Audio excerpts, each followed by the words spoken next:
से ब्रिज में इमली नहीं पकेगी, ब्रिज में इमली नहीं पकती।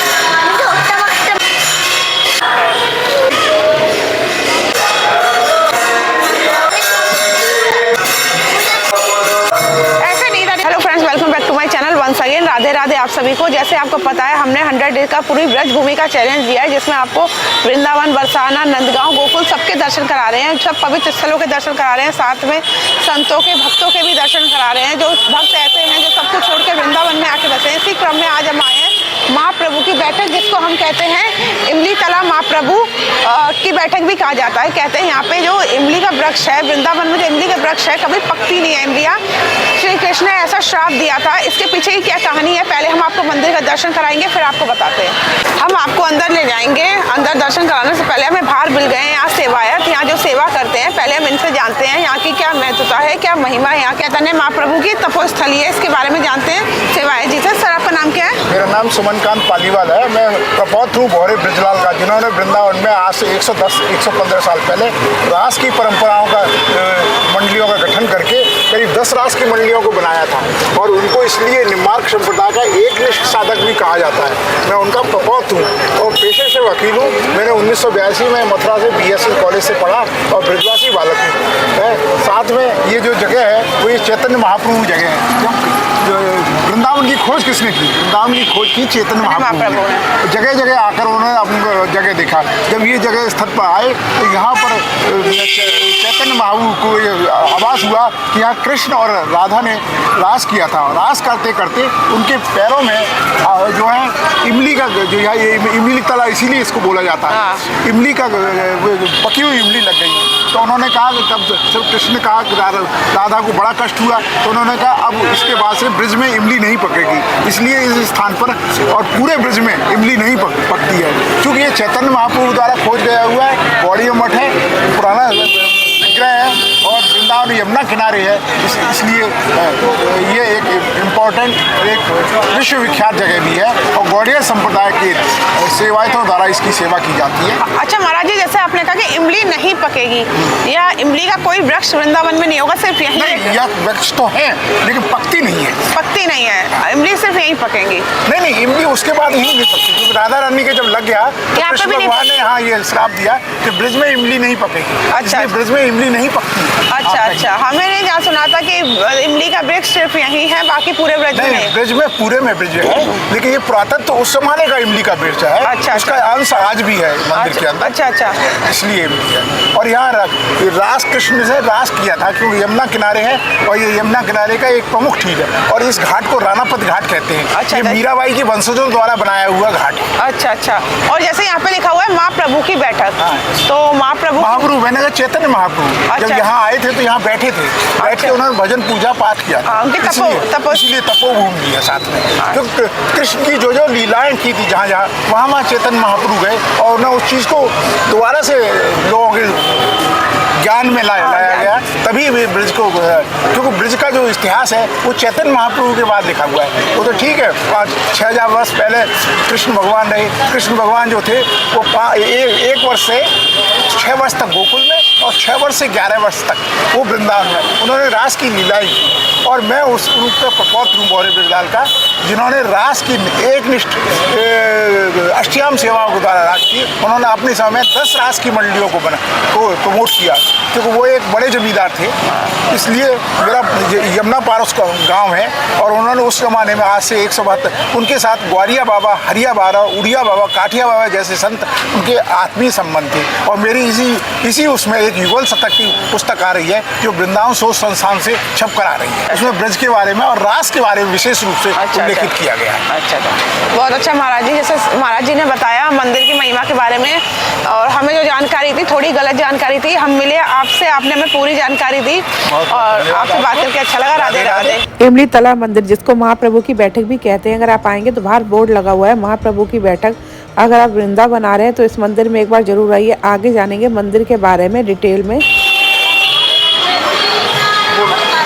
देख रहे हैं मंदिर, बाहर से मंदिर बहुत सुंदर बना हुआ, पाएंगे बड़ा बड़ा लिखा हुआ है महाप्रभु जी की बैठक, और इस मंदिर को कहते हैं इमली तला महाप्रभु जी की बैठक कहते हैं। आज भी वो इमली का वृक्ष इस मंदिर के अंदर है, जिस इमली के वृक्ष से पकी हुई इमली राधा रानी के पैरों में लगी थी, और और अभी हम मंदिर के अंदर जाएंगे, आपको दर्शन कराएंगे, साथ में हम भी दर्शन करेंगे। आइए अब चलते हैं अंदर। सबसे पहले आप आइए बाहर, अपने शूज निकाल लीजिए यहाँ पे।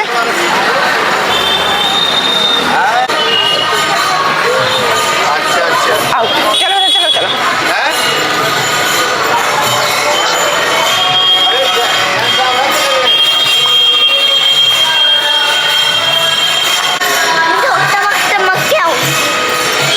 तो ये है वो मंदिर, मंदिर के अंदर हम आ गए हैं। मंदिर बहुत ही सुंदर बना हुआ है, पाएंगे अगर आप आते हैं वृंदावन तो एक बार इस मंदिर में आप जरूर आइए दर्शन के लिए।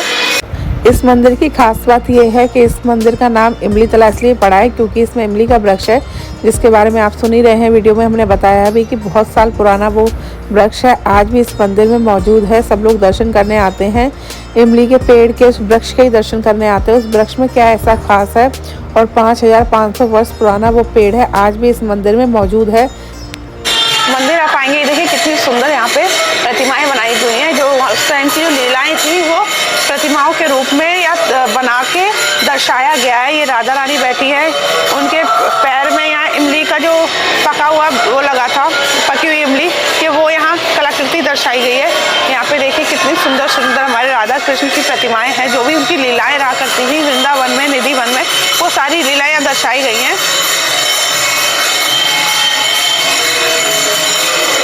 और आपको मैं दिखाती हूँ 5500 वर्षों पुराना वो इमली का वृक्ष आज भी यहाँ पे है। ये वो इमली का वृक्ष है, 5000 वर्ष पुराना इमली का वृक्ष जिस कहते हैं, जिस वृक्ष है पकी हुई इमली राधा रानी के चरणों में लग गई थी, उनका वो चुभ गई थी जब वो रास कर रहे थे। तो कृष्ण भगवान ने कहा था कि आप पूरे ब्रज में इमली का पेड़ तो रहेंगे लेकिन कोई भी इमली पकेगी नहीं। तो यहाँ पे अगर इमली के पौधे होते, इमली लगती भी है तो कच्ची रहती है, पकती नहीं है।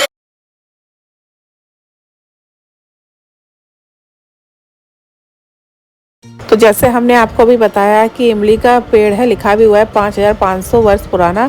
इस पेड़ को अभी भी संभाल के रखा हुआ है।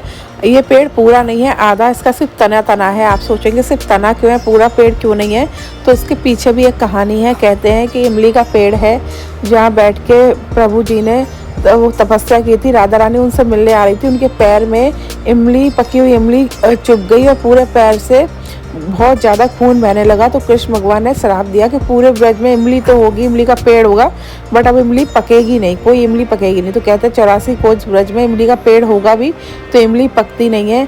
और कहते हैं कि जब ये मंदिर बनने से पहले इस पेड़ को काटने की कोशिश की गई थी, तो जब ये पेड़ काटा था तो इस पेड़ में से इतना खून निकला था, इतना खून निकला था कि आप मतलब पूरा कहते हैं कि बहुत ज़्यादा खून ही खून हो गया था। तो वहाँ के जो राजा थे उन्होंने तुरंत इस पेड़ को काटने से रोकने का आदेश दे दिया कि पेड़ ये काटा नहीं जाएगा और इतना ही पेड़ बचा है, और इस पेड़ को आज भी संभाल के रखा हुआ है। तो अगर आप इस मंदिर में जाते हैं तो आज भी इस पेड़ के आप दर्शन कर सकते हैं। बहुत ही दिव्य पेड़ है। आप लोग आते हैं वृंदावन परिक्रमा मार्ग से निकल जाते हैं, वहीं ये पेड़ है और मंदिर के अंदर है। वो मंदिर का नाम है इमली तला मंदिर। तो आप लोग एक बार जरूर आएँ। अब हम चलते हैं मंदिर के अंदर, जो मेन मंदिर है, अंदर आपको लेके चलते हैं।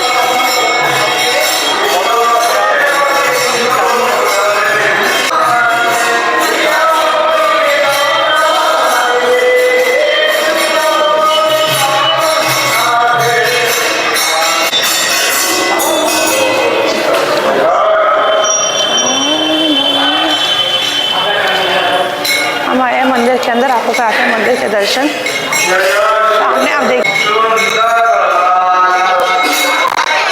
राधा कृष्ण, हाँ ये कृष्ण भगवान है, ये राधा रानी है, और ये देखो जहाँ ये पेड़ है अब यहाँ मंदिर का निर्माण कर दिया गया है और यहाँ मंदिर भी है अंदर, जिसमें देखिए कितनी प्यारी हमारे विग्रह विराजमान है। बहुत ही सुंदर, बहुत ही प्यारे हमारे राधा कृष्ण के जुगल सरकार विराजमान हैं। उनके विग्रह भी देखिए कितने सुंदर लग रहे हैं देखने में। और साथ में हमारे बलदाऊ श्री कृष्ण, उनका विग्रह भी विराजमान है। अभी आप देखेंगे शालिग्राम जी, उनके नैन नक्श सब कुछ बने हुए हैं, वो भी विराजमान है। तो अगर आप एक बार इस मंदिर में आएंगे तो आपको आके सच में मतलब कह सकते हैं वो अनुभूति होगी, आप फील कर सकते हैं। आज भी पेड़ है, उसको संभाल के रखा गया है।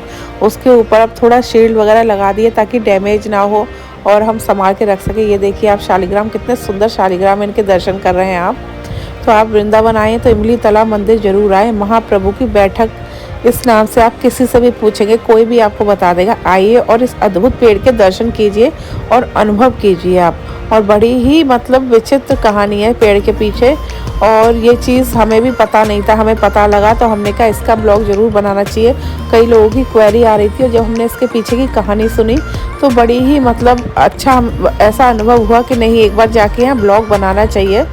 और यहाँ पे आप अभी विग्रह के दर्शन कर रहे हैं, बहुत ही सुंदर, बहुत ही प्यारे विग्रह विराजमान है। अंदर संकीर्तन चल रहा है, आपने देखा।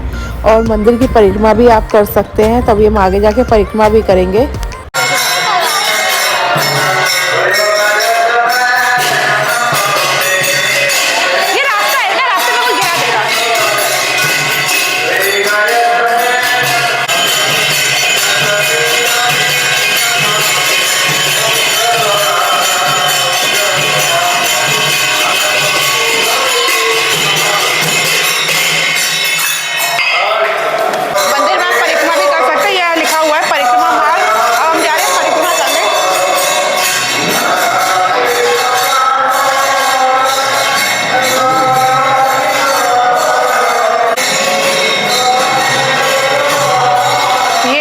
परिक्रमा कर रहे हैं, परिक्रमा मार्ग है। आप लोग भी आइए, यहाँ पे परिक्रमा कर सकते हैं।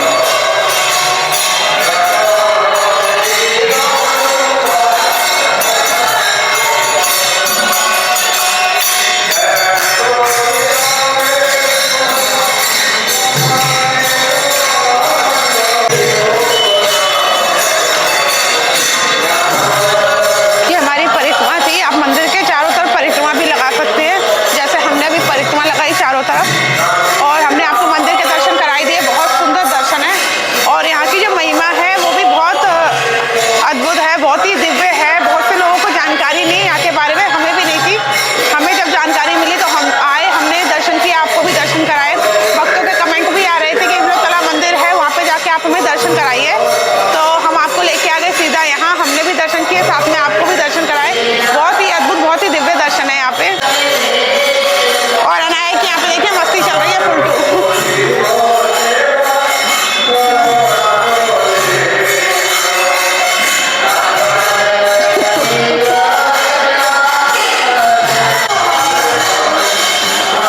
तो जैसे हमने आपको दर्शन कराए यहाँ मंदिर के, इमलोतला महाप्रभु की बैठक से कहा जाता है। इमली के वृक्ष के कारण इसका नाम इमलोतला पड़ा है। और हमने आपको दर्शन कराए।